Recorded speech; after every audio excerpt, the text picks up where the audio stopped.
Count William Count Basie pulled Ella Fitzgerald aside after the second show and said the words she never expected to hear. "You're too perfect for what we do." Ella stared at him. She'd been called many things in her career. Too young, too plain, too jazz for pop audiences and too pop for jazz purists, too black for certain venues, too loud, too soft, too this, too that, but too perfect. "I don't understand," Ella said. "I know," Basie said. "That's exactly the problem. This is the story of what those words meant, of why the greatest bandleader in jazz told the greatest vocalist in jazz that her technical mastery was working against her, of the identity crisis that followed, and of how being fired for being too good became the moment that ultimately made Ella Fitzgerald's artistry complete. The year was 1941. Ella was 23 years old and already established as a remarkable voice in American music. She'd been with Chick Webb's orchestra since 1935, had taken over leadership of the band after Webb's death in 1939, had recorded hits that put her name in lights across Harlem and beyond. She was known, respected, admired, but she was also young, still developing, still figuring out what kind of artist she truly was. Still in the process of becoming the Ella Fitzgerald the world would come to know. Count Basie's orchestra was arguably the hottest big band in America at that moment. Based in Kansas City, rooted in the blues traditions of the Midwest, the Basie band played with a looseness and rhythmic power that was distinctively different from the more tightly arranged sounds coming out of New York. Basie's arrangements breathed. They swung with an ease that made other bands sound stiff by comparison. They had grit, the sound of a band that had grown up playing in Kansas City clubs where the music had to move people physically, had to make them dance, had to reach into their chest and pull something out. The musicians in Basie's orchestra were extraordinary. Lester Young on tenor saxophone, playing with a cool, lyrical quality that was revolutionizing what the horn could do. Buck Clayton on trumpet. Joe Jones on drums, who had redefined what a jazz drummer could be. And Basie himself, playing piano with a deceptive simplicity that left space for everything and everyone around him. This was not a band that tried to impress you with technical complexity. This was a band that tried to make you feel something you couldn't quite name. When the opportunity arose for Ella to perform as a guest vocalist with the Basie band. During a short engagement at a prestigious ballroom in New York, everyone in the music industry thought it was a natural pairing. Two of the biggest names in jazz together on the same stage. The booking agents were excited. The venue was excited. The press ran advance notices talking about the meeting of jazz royalty. Ella was excited. More than excited, she was honored. Basie's band represented something she respected enormously. The chance to perform with musicians of that caliber in that tradition felt like an opportunity to prove something about her own range and versatility. She prepared carefully, studying the band's recordings, listening to how they constructed their performances. She came to the first rehearsal having done her homework. The rehearsal space had the particular acoustic quality of a room designed for music. The Basie band was already set up when Ella arrived. Lester Young gave a slight nod of acknowledgement. Joe Jones said hello. Basie was at the piano, running through something quietly. "Ready when you are," Basie said without looking up. Ella ran through the numbers with the band, her voice hitting every mark with the technical precision she developed over 7 years of professional performance. Perfect pitch, clean entrances and exits, every note exactly where it was supposed to be. But as the rehearsal continued, she noticed something. Lester Young wasn't playing the notes she expected. He was bending them, stretching time slightly, with a kind of deliberate imprecision that was obviously intentional. Joe Jones's drumming had a slight shuffle that wasn't strictly on the grid, always slightly behind or ahead in a way that created momentum rather than uncertainty. It was the difference between a clock and a heartbeat. Ella's training wanted to lock into the mathematical grid. Against the Basie band's elastic pulse, her precision began to feel like a different kind of wrong. She assumed it was just the unfamiliarity of a new band. She was wrong. The first show went well by any objective standard. The audience responded warmly. Ella was professional, polished, technically brilliant. She hit every note, executed every arrangement, gave the audience exactly what they'd come to hear. Ella Fitzgerald, perfect as always. The second show was more of the same, perfect, professional, precise. That's when Basie asked to speak with her. They stood in a corridor backstage, Basie in his characteristic hat and suit, Ella looking at him with the slightly guarded expression of a performer who can. "That something difficult is coming. You're extraordinary," Basie began. I want you to know that, what you do with your voice technically, the pitch, the control, the range, I've never heard anything like it. Thank you, Ella said carefully, but here's the thing. Basie paused, choosing his words. The music we play, the blues, the Kansas City swing, it lives in the imperfections. It lives in the rough edges. When a singer bends a note slightly off pitch for emotional effect, that's blues. When the phrasing isn't quite mathematically perfect, but it hits you in the gut anyway, that's blues. When you can hear the effort, the struggle, even the pain in a voice, that's blues. Ella listened. Your voice is so clean, Basie continued, so technically correct that it creates a kind of distance. The notes are perfect, but the blues isn't about perfect. The blues is about human, and human isn't perfect. So you're saying I'm not emotional? Ella said. There was a defensiveness in her voice that she couldn't quite suppress. I'm saying your emotion is filtered through too much technique, like watching someone cry through glass. You can see the feeling, but you can't feel it alongside them. Basie looked at her steadily. I'm not criticizing your talent. Your talent is extraordinary. But it's the wrong kind of extraordinary for what my band does. The silence stretched between them. What are you telling me? Ella asked, though she already knew. I'm telling you that this isn't going to work, not because you're not good enough, because you're too perfect. Your perfection and our imperfection, they fight each other. And when they fight, neither one wins. Ella went back to her dressing room, sat down, and stared at her reflection in the mirror for a long time. The bulbs around the mirror cast a warm light that normally she found comforting. Tonight it felt harsh, too perfect. She'd been fired for being too perfect. The absurdity of it would have been almost funny if it hadn't hurt so much.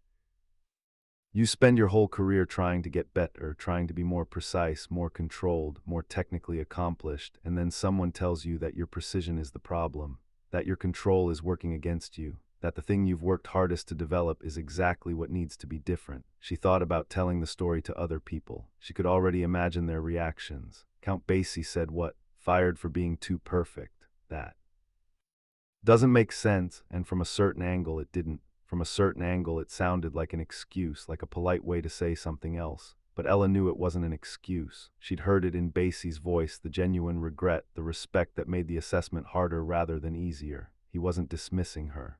He was being honest in a way that cost him something too. Booking her had generated excitement, press, attention. Letting her go after 2 shows would require explanations. It would have been easier for everyone if he'd let the engagement finish. He'd told her anyway, because he respected her enough to tell the truth rather than let her spend the rest of the engagement wondering why something felt wrong. She sat with the hurt for a while, let herself feel it fully rather than suppressing it behind professionalism. Rejection, the confusion, the particular sting of being found insufficient in a way you didn't know you could be found insufficient. Then she started thinking, was he right? She turned the question over honestly, setting aside the ego and the pain, approaching it the way she approached musical problems, with genuine curiosity rather than defensiveness. She thought about Billie Holiday.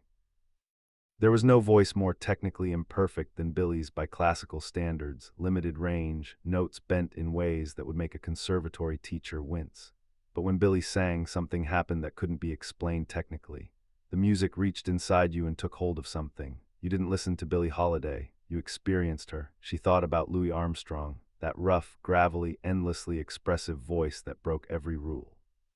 A vocal teacher would set and somehow created something no technically perfect singer could touch. She thought about the blues itself, the musical form that came from the most human experiences imaginable. Hardship, loss, survival. The blues wasn't smooth, it wasn't polished. It was the sound of truth being told without decoration, of feeling being expressed without filter. And filter, she realized slowly, was exactly what her technique had become. An extraordinary, magnificent, precisely constructed filter. She thought about what Basie had said, about blues, about the roughness and rawness that made the music human rather than just technically correct. Was he right? She turned the question over in her mind, approaching it honestly rather than defensively. Setting aside the hurt, setting aside the sting of rejection, was there truth? What he'd said, she thought about the singer she loved most. Billie Holiday. Her phrasing was unmistakably imperfect by technical standards, notes bent and held in ways that broke rules. But those imperfections were where the emotion lived. They were the cracks through which the light got in. She thought about Louis Armstrong. His voice was rough, raspy, sometimes off-pitch by strict standards. But when Louis sang, you felt like someone was talking directly to your soul. The imperfection was the connection. She thought about the times in her own performances when she'd felt most connected to an audience. Were they the technically perfect moments, or were they the moments when something slipped slightly, when the mask dropped and the real person behind the professional vocalist was briefly visible? The more she thought, the more she recognized the truth in what Basie had told her, even as she resisted it. Her technique was extraordinary, but technique was armor as much as it was skill. It protected her, kept her safe, kept the audience at a certain comfortable distance where they could admire rather than feel. Blues didn't want admiration. Blues wanted to make you cry. She'd been filing smooth everything that might catch, every rough edge that might draw blood. She'd been making it easier to listen when maybe sometimes it should be harder. The question was, what did she do with this? She couldn't become a blues singer. That wasn't who she was. She couldn't abandon the technique she'd spent years developing, the precision that was genuine to her nature and her abilities. But maybe she could use technique differently. Not to smooth everything out, but to control when to be smooth and when to let something raw show through. Not to eliminate imperfection, but to deploy it deliberately, to know when a slightly bent note would hit harder than a perfectly placed one, to know when the audience needed to hear the effort behind the effortlessness. It was a different way of thinking about what she did, harder in some ways. When you were always technically perfect, you had one mode. But if you were going to be technically imperfect sometimes, deliberately, purposefully, in service of emotional truth, that required knowing your instrument even more completely, knowing it well enough to choose when to break its rules. She returned to her own work with new ears, listened to her recordings and heard, for the first time, the distance Basie had described, heard places where the technical polish was creating a kind of glass between her and the listener. She started experimenting. In performances, in rehearsals, in private practice, she began exploring what happened when she allowed something to show that normally she'd suppress. A slight crack in the voice at an emotionally significant moment, a breath that was audible rather than invisible, a phrase held a fraction too long until it almost trembled. Small things, but they changed the emotional temperature of what she was doing. Over the following months and years, as her artistry continued developing, this became part of how she worked. Not abandoning technical mastery, that remained her foundation, but learning to use technique as a tool for emotional expression rather than a barrier against it. Learning that sometimes the most powerful thing a perfect singer could do was choose to be imperfect. She never talked about it much, never credited Basie publicly with the insight, at least not in any direct way. It was too personal, too tied to the pain of that backstage conversation. But those who worked with her closely noticed the change, noticed the deepening emotional register in her voice as the 1940s progressed into the 1950s. Norman Granz, who would become her manager and producer, recognized it clearly. There were two Ellas, he once said in an interview. The early Ella, who was technically flawless but sometimes felt like watching perfection from a distance, and the Ella from the mid-1940s onward, who was still technically magnificent but somehow got inside the song in a different way. Something changed. I don't know exactly what, but something deepened. What deepened was the lesson from a backstage corridor, the gift of a painful truth from a man who was honest enough to say what he heard rather than what she wanted to hear. Count Basie and Ella Fitzgerald eventually developed a genuine mutual respect that was expressed publicly over the years. In interviews, Basie praised her unstintingly. "The greatest technician I have ever worked with," he said in one profile. "A voice of impossible perfection. Wrong for my band at that moment. We needed something rougher, but exactly right for everything else she did.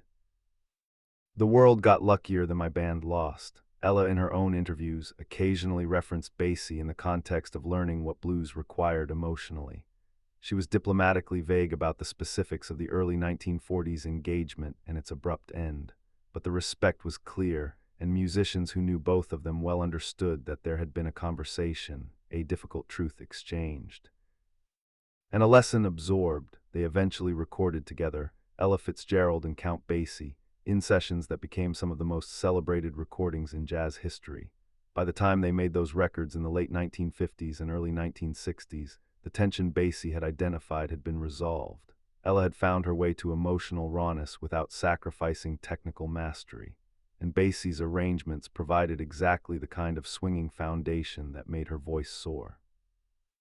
Those recordings had something neither could have made alone: Ella's now deepened emotional access combined with the Basie band's rhythmic power. The glass had been removed, the distance was gone. When journalists asked about the recordings, Basie would say simply, "She figured it out. I always knew she would. She's too smart not to." What she had figured out was one of the most profound lessons any artist can learn. That mastery is not the destination. It is the foundation from which you must learn to let go. You build the technique so you can forget it. You develop the precision so you can deploy imprecision meaningfully.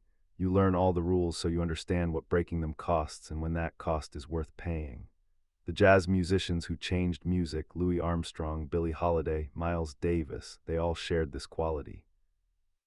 Enormous technical command combined with willingness in the right moments to be fully human, to crack, to blade, to let the listener feel that something real and personal was happening rather than something simply excellent being executed. Ella Fitzgerald got there, got to the place where both things were true simultaneously, technically extraordinary and emotionally unguarded, and part of getting there was being told by one of the most honest men in jazz that she was too perfect. The rejection that made her better, the criticism that cut and healed simultaneously, the moment of pain that turned into decades of depth. Count Basie fired Ella Fitzgerald for being too perfect. She came back better and proved him right and wrong in the same breath. Right that perfection alone wasn't enough. Wrong that it was a limitation rather than a starting point. The blues, after all, is about surviving, about getting knocked down and finding out what's left, about carrying something painful and making it beautiful. Ella Fitzgerald learned that, in the best possible way, by living it.